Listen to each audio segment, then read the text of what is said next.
दोस्तों, आज का यह वीडियो हम सभी मुसलमानों के लिए बेहद खास है, क्योंकि आज हम आपको अल्लाह के प्यारे नबी हजरत मोहम्मद मुस्तफ़ा सल्लल्लाहु अलैहि वसल्लम की कब्र मुबारक से जुड़ी कुछ ऐसी बातें बताने वाले हैं जो शायद आपने पहले कभी नहीं सुनी होंगी। साथ ही हम आपको कुछ ऐसी चीजों की जियारत भी करवाएंगे जिन्हें देखकर आपका दिल यकीनन खुश हो जाएगा। आज की इस वीडियो में हम इन सवालों पर भी बात करेंगे कि नबी सल्लल्लाहु अलैहि वसल्लम कब और कहां दफनाए गए, नबी सल्लल्लाहु अलैहि वसल्लम की कब्र मुबारक के साथ क्या क्या वाकयात पेश आए, कब्र मुबारक के ऊपर गुंबदे खिजरा कब और किसने बनाया, वो वाकया जब नबी सल्लल्लाहु अलैहि वसल्लम के जिस्म मुबारक को चुराने की कोशिश की गई, और एक ऐसे शख्स का हाल जिसने नबी सल्लल्लाहु अलैहि वसल्लम को बहुत करीब से देखा और उसके साथ कैसा मोजिज़ा पेश आया। इसलिए दोस्तों, इस वीडियो को आखिर तक जरूर देखिए, और अगर आप सच्चे आशिके रसूल हैं तो इस वीडियो को लाइक करें और कमेंट में या रसूल अल्लाह जरूर लिखें। आज देखते हैं कितने आशिके रसूल इस वीडियो को लाइक करते हैं। दोस्तों, गुंबदे खिजरा यह वह गुंबद है जो दुनिया के हर मुसलमान के दिल में बसता है। यही वह गुंबद है जिसके नीचे दुनिया की सबसे अजीम, सबसे पाक हस्ती नबी सल्लल्लाहु अलैहि वसल्लम आराम फरमा रहे हैं। दुनिया में कोई ऐसा मुसलमान नहीं जिसके दिल में गुंबदे खिजरा और प्यारे आका सल्लल्लाहु अलैहि वसल्लम की कब्र मुबारक की जियारत करने की ख्वाहिश ना हो। आज की इस वीडियो में आपको नबी सल्लल्लाहु अलैहि वसल्लम की कब्र से जुड़ी वह रहस्यमयी बातें बताने वाला हूं जो शायद आपने पहले कभी नहीं सुनी होगी। यह सब जानेंगे, बस आप इस वीडियो को आखिर तक देखते रहिए। दोस्तों, जब दीन इस्लाम मुकम्मल हो गया और आप सल्लल्लाहु अलैहि वसल्लम ने नबी होने की सारी जिम्मेदारियां निभा दी, तब अल्लाह ने अपने हबीब को अपने पास बुलाने का फैसला किया। लिहाजा सन 8 जून 632 ईस्वी पीर के दिन 15 दिनों की तेज बुखार के सबब अल्लाह के नबी सल्लल्लाहु अलैहि वसल्लम ने 63 साल की उम्र में इस दुनिया को अलविदा कह दिया। पूरी मुस्लिम उम्मत पर गमों का वह पहाड़ टूट पड़ा जिसकी कोई हद न थी। सहाबाए कराम का रो रो कर बुरा हाल था। उनको यकीन तक नहीं हो रहा था कि अल्लाह के रसूल हमें यूं छोड़कर चले जाएंगे। रसूल अल्लाह की वफात के 2 दिनों तक उनकी नमाज जनाजा पढ़ी जाती रही, और जब उनके जिस्म मुबारक को दफनाने की बात आई तो सहाबा इकराम में राय मशवरे होने लगे। कोई कहने लगा कि मक्का में दफनाया जाए, किसी ने कहा बैतुल मकदिस में, किसी ने कहा मस्जिद नबी में, तो किसी ने कहा जन्नतुल बकी में दफनाया जाए। इतने में हजरत अब्बू बकर सिद्दीक रजी अल्लाह ताला अन्हु ने कहा कि मैंने रसूल अल्लाह सल्लल्लाहु अलैहि वसल्लम से खुद सुना है कि पैगंबरों को उसी जगह दफनाया जाता है जहां उनकी वफात होती है। और दोस्तों, नबी सल्लल्लाहु अलैहि वसल्लम की वफात उनकी बीवी हजरत आयशा रजी अल्लाह ताला अन्हा के हुजरे में हुई थी। लिहाजा रसूल अल्लाह सल्लल्लाहु अलैहि वसल्लम के पाक जिस्म मुबारक को वहीं दफनाया गया। ठीक 2 साल बाद हजरत अब्बू बकर रजी अल्लाह ताला अन्हु भी बुखार के सबब 63 साल की उम्र में वफात पा गए। उनको भी अल्लाह के नबी हुजूर सल्लल्लाहु अलैहि वसल्लम के ठीक बगल में दफनाया गया। और फिर ठीक 10 साल बाद हजरत उमर रजी अल्लाह ताला अन्हु भी 63 साल की उम्र में शहीद हो गए, और हजरत आयशा रजी अल्लाह ताला अन्हा की इजाजत से उनको भी नबी सल्लल्लाहु अलैहि वसल्लम के पास हजरत अब्बू बकर रजी अल्लाह ताला अन्हु के बगल में दफनाया गया। दोस्तों, नबी सल्लल्लाहु अलैहि वसल्लम की कब्र के चारों ओर सोने और तांबे से बनी यह सुनहरी जालियां पहले लकड़ी की हुआ करती थीं, जो कि सबसे पहले मिस्र के सुल्तान जहीर बेबर्स ने सन 1269 ईस्वी में बनवाई थी। इसके बाद 1481 ईस्वी में मामलुक सुल्तान अशरफ केतबे ने इस बाउंड्री को लोहे और तांबे का बनवाया। जिस जगह मुसलमान रोजाए रसूल के सामने खड़े होकर आका पर दरूदो सलाम पढ़ते हैं, वहां की जाली में 3 खास सुराख दिखाई देते हैं। इस पहले सुराख के बिल्कुल सामने नबी सल्लल्लाहु अलैहि वसल्लम की कब्र मुबारक है, और इस दूसरे सुराख के सामने हजरत अब्बू बकर, और इस तीसरे सुराख के सामने हजरत उमर रजी अल्लाह ताला अन्हु की कब्र मुबारक है। कुछ लोग सोचते हैं कि इन सुराखों से हमें नबी सल्लल्लाहु अलैहि वसल्लम की असल कब्र मुबारक दिखाई देती है, जबकि ऐसा मुमकिन ही नहीं है। इन सुराखों से सिर्फ एक हरा कपड़ा दिखाई देता है। असल कब्र तो 3 दीवारों के पीछे होती है। अब यह 3 दीवारें कौन सी हैं, कब बनी थीं, किसने और क्यों बनाई थीं, आइए इतिहास में पीछे चलते हैं। जिस जगह नबी सल्लल्लाहु अलैहि वसल्लम की कब्र मुबारक है वह हजरत आयशा रजी अल्लाह ताला अन्हा का हुजरा या घर था, और इसी घर के आसपास नबी सल्लल्लाहु अलैहि वसल्लम की बाकी बीवियों के घर भी थे। मगर नबी सल्लल्लाहु अलैहि वसल्लम की वफात के 80 साल बाद ही यानी 711 ईस्वी में यह सारे घर तोड़ दिए गए। दरअसल उस वक्त वलीद बिन अब्दुल मलिक खलीफा थे और उमर बिन अब्दुल अजीज मदीना के गवर्नर थे। इस वक्त मुसलमानों की तादाद बढ़ने लगी और मस्जिद नबवी में नमाजियों के लिए जगह कम पड़ने लगी थी। इसी वजह से खलीफा वलीद बिन अब्दुल मलिक ने गवर्नर उमर बिन अब्दुल अजीज को नबी सल्लल्लाहु अलैहि वसल्लम की बीवियों के घर तोड़ने का हुक्म दिया ताकि मस्जिद नबवी को बड़ा किया जा सके। मगर इस वाक्य से उस वक्त के मुअज्जिज ताबेइन और बाकी के मुसलमान खुश नहीं थे, मगर फिर भी यह काम करना पड़ा। इसी साल यानी 711 ईस्वी में बारिश की वजह से रोज़ाए रसूल यानी आयशा रजी अल्लाह ताला अन्हा के हुजरे की एक दीवार गिर गई। मदीना के गवर्नर उमर बिन अब्दुल अजीज ने दीवार को दोबारा तामीर करने का हुक्म दिया। जैसे ही लोगों ने दीवार की नींव खोदी, अचानक वहां खड़ा हर शख्स डर कर पीछे हट गया। लोगों ने देखा कि कब्र से एक पैर बाहर निकल आया है। लोगों में हड़बड़ाहट मच गई कि यह पैर मुबारक रसूल अल्लाह सल्लल्लाहु अलैहि वसल्लम का है। मगर बाद में उवा बिन जुबैर ने उस पैर मुबारक को ध्यान से देखा और कहा कि यह पैर रसूल अल्लाह का नहीं है बल्कि हजरत उमर रजी अल्लाह ताला अन्हु का है। इसके बाद कब्र को ठीक करके उमर बिन अब्दुल अजीज ने काले पत्थरों से उस दीवार की मरम्मत कराई। इस एक दीवार को छोड़कर बाकी की 3 दीवारें और छत आज भी वैसी की वैसी ही हैं जैसे नबी सल्लल्लाहु अलैहि वसल्लम के दौर में बनाई गई थी। उमर बिन अब्दुल अजीज ने महसूस किया कि यह दीवारें कमजोर होने लगी हैं, लिहाजा उन्होंने इन दीवारों के भी इर्द गिर्द एक मोटी मजबूत पत्थरों की दीवार और बनाई जो 5 कोनों की थी। 5 कोनों की दीवार बनाने की वजह यह थी कि उन्होंने सोचा कि अगर 4 कोनों की दीवार बनी तो कहीं लोग इसे भी काबा समझकर तवाफ करना शुरू ना कर दें। इसीलिए उमर बिन अब्दुल अजीज ने ऐसी 5 कोनों की दीवार बनाई। इसके बाद सन 1289 ईस्वी में नबी पाक सल्लल्लाहु अलैहि वसल्लम की कब्र मुबारक पर पहला गुंबद तामीर किया गया जो कि मिस्र के ममलुक सुल्तान मंसूर कलावू ने बनवाया था। यह गुंबद लकड़ी का हुआ करता था। फिर 1476 ईस्वी में मिस्र के ही एक और ममलूक सुल्तान अशरफ केतबे ने मस्जिद नबवी को गिराकर दोबारा तामीर किया था। इसी तामीरी काम में उन्होंने रसूल अल्लाह की कब्र मुबारक पर बने सन 1481 ईस्वी में मस्जिद नबवी में एक अफसोसनाक हादसा हो गया। मस्जिद नबवी के पास में जोर से आसमानी बिजली गिर गई जिसकी वजह से मस्जिद नबवी में आग लग गई। यह आग रोज़ाए रसूल तक पहुंच गई थी मगर कब्रों को नुकसान नहीं हुआ था। इसी हादसे को देखते हुए सुल्तान अशरफ केतबे ने 5 कोनों वाली दीवार के इर्द गिर्द एक और मजबूत दीवार बनवा दी ताकि किसी भी हादसे से कब्रों को बचाया जा सके। इस दीवार पर उन्होंने हरा कपड़ा यानी गिलाफ चढ़वा दिया था। आज जब जायरीन सुनहरी जालियों से रोज़ाए रसूल के अंदर देखते हैं तो उनको यही हरा कपड़ा दिखाई देता है। इस हादसे के बाद सुल्तान केतबे ने नबी सल्लल्लाहु अलैहि वसल्लम, हजरत अब्बू बकर और उमर रजी अल्लाह ताला अन्हुमा की कब्रों की साफ सफाई करने का फैसला किया। अब किसी आम इंसान को तो नबी सल्लल्लाहु अलैहि वसल्लम की कब्र को छूने की इजाजत नहीं दी जा सकती,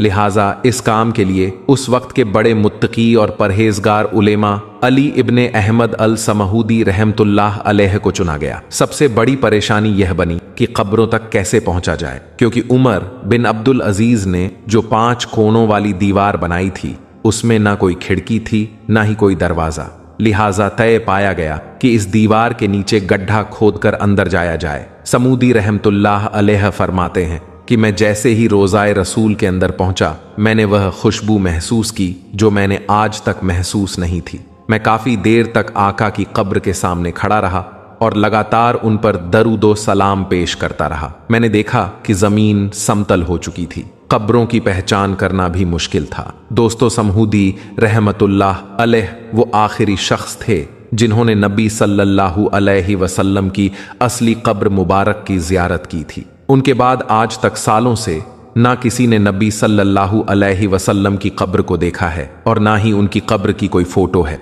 मस्जिद नबवी के सफाई कर्मी या किसी देश का कोई बड़ा आदमी भी जब रोज़ाए रसूल के अंदर जाता है तो वह सिर्फ उस हरे गिलाफ वाली दीवार तक ही जा सकता है। उसके आगे नहीं जा सकता। सन 1013 ईस्वी में ऑटोमन सुल्तान महमूद दूसरे ने 1079 ईस्वी में रोज़ाए रसूल पर बने गुंबद को हटा दिया और एक बड़ा गुंबद बनाया जिसे आज हम गुंबदे खिजरा कहते हैं। उन्होंने यह गुंबद अपनी एक मन्नत के तौर पर बनाया था। उस वक्त के उलमा इकराम ने इनको रोकना चाहा मगर सुल्तान महमूद नहीं माने। कुछ सालों के बाद ही गुंबद खिजरा पर हरा रंग कर दिया गया। उसके बाद से आज तक गुंबदे खिजरा पर हरा रंग ही रंगा जाता है। दोस्तों, नबी सल्लल्लाहु अलैहि वसल्लम की कब्र के नीचे की साइड एक और कब्र की जगह खाली है। हदीसों के मुताबिक इस जगह हजरत ईसा अलैहिस्सलाम को दफनाया जाएगा, क्योंकि ईसा अलैहिस्सलाम अब भी जिंदा है और अल्लाह ने उनको जिंदा ही आसमानों में रखा है। दोस्तों, अभी अभी सऊदी अरब से एक बेहद चौंकाने वाली खबर सामने आ रही है कि मस्जिद नबवी में हजरत इमाम मेहदी का नजूल हो चुका है। यानी हजरत इमाम मेहदी सऊदी अरब के मदीना शहर में तशरीफ ला चुके हैं। उन्हें देखने के लिए बड़ी तादाद में लोग इकट्ठा हो गए हैं। यही नहीं, हजरत इमाम मेहदी से मुलाकात करने के लिए खुद सऊदी किंग मोहम्मद बिन सलमान भी मदीना पहुंच चुके हैं। आज की इस वीडियो में हम आपको इसी वायरल खबर की पूरी सच्चाई बताएंगे और आपको यह भी बताएंगे कि क्या वाकई मस्जिद नबवी में हजरत इमाम मेहदी आ चुके हैं। क्या सच में दुनिया में हजरत इमाम मेहदी का नजूल हो गया है। साथ ही हम आपको हजरत इमाम मेहदी और कयामत से जुड़ी कुछ अहम बातें भी बताएंगे जिनके बारे में हर मुसलमान का जानना बहुत जरूरी है। इसलिए आज का यह वीडियो आप सभी के लिए बेहद खास है। आप इसे आखिर तक जरूर देखें। और सबसे पहले, अगर आपका हजरत इमाम मेहदी और कयामत पर यकीन है तो वीडियो को दिल से एक लाइक जरूर कर दें और मेहरबानी करके इसे शेयर भी कर दें ताकि यह जानकारी और भी लोगों तक पहुंच सके। तो चलिए दोस्तों, शुरू करते हैं आज की इस वीडियो को। दोस्तों, कुरान और हदीस में कयामत आने से पहले की बहुत सारी निशानियों के बारे में बताया गया है। उन्हीं निशानियों में से एक बड़ी निशानी हजरत इमाम मेहदी का इस दुनिया में आना भी है।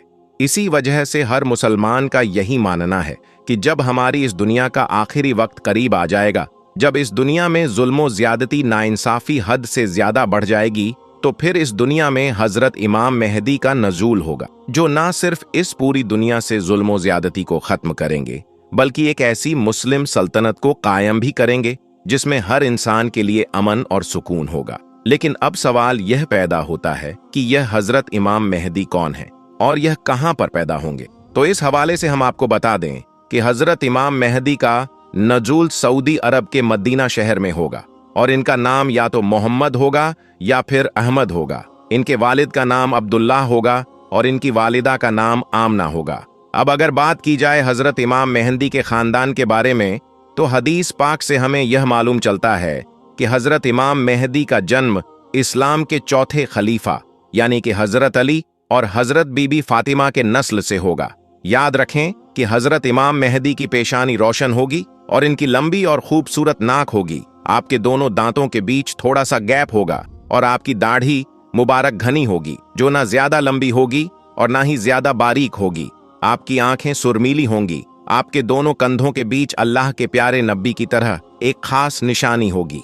फिर कुछ दिनों के बाद हजरत इमाम मेहदी मदीना से हिजरत करके बैतुल मुकद्दस यानी कि फिलिस्तीन की तरफ चले जाएंगे। वहां पर जाकर जब हजरत इमाम मेहदी लोगों के सामने अपने आप को जाहिर करेंगे, यानी कि आप लोगों को यह बताएंगे कि मैं ही हजरत इमाम मेहदी हूं जिसका तुम लोग सैकड़ों सालों से इंतजार कर रहे थे, तो यह सुनकर सारे मुसलमानों के चेहरे खिल उठेंगे। याद रखें, उस वक्त हजरत इमाम मेहदी की उम्र तकरीबन 40 बरस की होगी और आप इमाम मेहदी होने का ऐलान कहीं और से नहीं बल्कि इस्लाम की सबसे मुकद्दस और पाक जगह यानी कि खाना काबा के पास से करेंगे।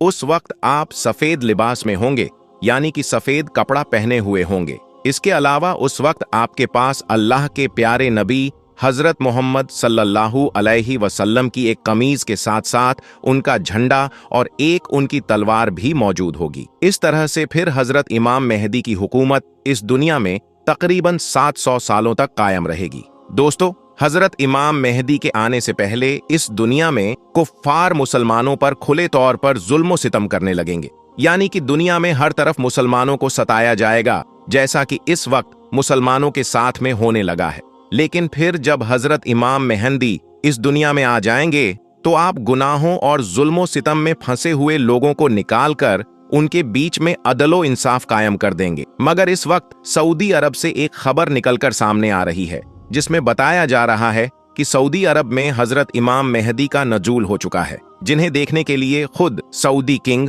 मोहम्मद बिन सलमान पहुंचे हैं। क्या है इस वायरल खबर की पूरी सच्चाई? आइए जानते हैं इसके बारे में। दोस्तों, इस वक्त आप जिस वीडियो को देख रहे हैं, यह वीडियो मस्जिद नबवी का बताया जा रहा है। इस वीडियो में एक शख्स है जो अचानक से खड़ा होकर कहने लगा कि मैं हजरत इमाम मेहदी हूं, मैं अल्लाह का रसूल हूं। फिर जब इस शख्स से पूछा गया तो इसने अपना नाम मोहम्मद बताया और अपने वालिद का नाम अब्दुल्लाह बताया, जिसे सुनकर वहां पर मौजूद हर कोई हैरान रह गया। लेकिन फिर लोग इस शख्स से तरह तरह के सवालात करने लगे, यानी कि इसको तरह तरह की बातें पूछने लगे। और इस तरह से करते करते फिर इस शख्स के आसपास लोगों की भीड़ इकट्ठा होने लगी। इसी बीच कुछ लोगों ने इस शख्स का वीडियो बनाकर सोशल मीडिया पर अपलोड कर दिया, जो देखते ही देखते वायरल हो गया। और इस तरह से यह खबर पूरे सऊदी अरब में आग की तरह फैल गई। इसके बाद कहा जाता है कि इस शख्स को देखने के लिए खुद सऊदी किंग मोहम्मद बिन सलमान भी मस्जिद नबवी में पहुंचे और इस शख्स से मिले। इसके बाद फौरन ही सऊदी पुलिस को बुलाया गया और फिर इस शख्स को सऊदी पुलिस के हवाले कर दिया गया। इस तरह से फिर सऊदी पुलिस इसे गिरफ्तार करके अपने साथ में ले गई और इस पर मुकदमा चलाया गया। हम आपको बता दें कि यह बात तकरीबन 2 साल पुरानी है, लेकिन अब जाकर सऊदी कोर्ट ने इस शख्स को लेकर एक ऐसा फैसला सुनाया है जिसे सुनकर आपके भी रोंगटे खड़े हो जाएंगे। दोस्तों, हुआ यह कि जब इस शख्स ने हजरत इमाम मेहदी होने का दावा किया था तो इसके बाद इस शख्स को सऊदी पुलिस ने गिरफ्तार कर लिया था और अपनी हिरासत में ले लिया था। इसके बाद इस शख्स के ऊपर इल्जाम लगाया गया कि इसने मदीना में घुसकर नबी होने का दावा करते हुए मुसलमानों की भावनाओं को ठेस पहुंचाई है। इसके बाद तकरीबन 2 सालों तक इस पर मुकदमा चलता रहा, लेकिन अब जाकर सऊदी कोर्ट ने इस शख्स का सर कलम करने का हुक्म दे दिया है। इसलिए अब सऊदी अरब में इस शख्स का आने वाले जुम्मे के रोज सरेआम सर कलम किया जाएगा। दोस्तों, हजरत इमाम मेहदी के हवाले से हम आपको बता दें कि यह बात हदीस से साबित है कि इस दुनिया में तब तक कयामत नहीं आएगी जब तक कि हजरत इमाम मेहदी इस दुनिया में नहीं आएंगे। अल्लाह के प्यारे नबी हजरत मोहम्मद सल्लल्लाहु अलैहि वसल्लम ने फरमाया है कि अल्लाह पाक जब तक हजरत इमाम मेहदी को इस दुनिया में नहीं भेजेगा तब तक दुनिया में कयामत नहीं आएगी। इसका मतलब यह है कि हजरत इमाम मेहदी इस दुनिया में बिल्कुल कयामत के करीब आएंगे। और हजरत इमाम मेहदी की सबसे खास बात तो यह होगी कि हजरत इमाम मेहदी इस दुनिया में कोई नबी बनकर नहीं आएंगे, बल्कि वह एक उम्मती बनकर इस दुनिया में आएंगे। और जिस वक्त हजरत इमाम मेहदी का इस दुनिया में नजूल होगा, उस वक्त इमाम मेहदी खुद उठकर नहीं बताएंगे कि मैं इमाम मेहदी हूं, बल्कि दुनिया भर के उलमाए किराम उनको पहचान लेंगे और फिर उनके हाथ पर बैत करेंगे। और यही नहीं, हजरत इमाम मेहदी के जाहिर होने के बाद सीरिया से एक बहुत बड़ा हमला हजरत इमाम मेहदी के ऊपर होगा, लेकिन फिर अल्लाह ताला उस फौज को इस जमीन के अंदर ढसा देगा और फिर उसी वक्त खुरासान से एक फौज निकलेगी जो हजरत इमाम मेहदी के लिए लड़ेगी और उनकी मदद करेगी। दोस्तों, ये जितनी भी निशानियां हमने आपको बताई हैं, ये सारी की सारी बातें हदीस से साबित हैं। इसके अलावा आप जो भी बातें सुने उस पर आंख बंद करके यकीन मत किया करें, क्योंकि आजकल सोशल मीडिया का जमाना है जिसमें लोग फेमस होने के लिए कुछ भी बोल देते हैं, कैसा भी वीडियो बनाकर अपलोड कर देते हैं और फिर आप लोग उस पर आंख बंद करके भरोसा भी कर लेते हैं। आपने देखा नहीं, कभी कोई खुद को नबी बताने लगता है तो कभी कोई खुद को इमाम मेहदी होने का दावा करता है और हम उस पर यकीन करके बैठ जाते हैं।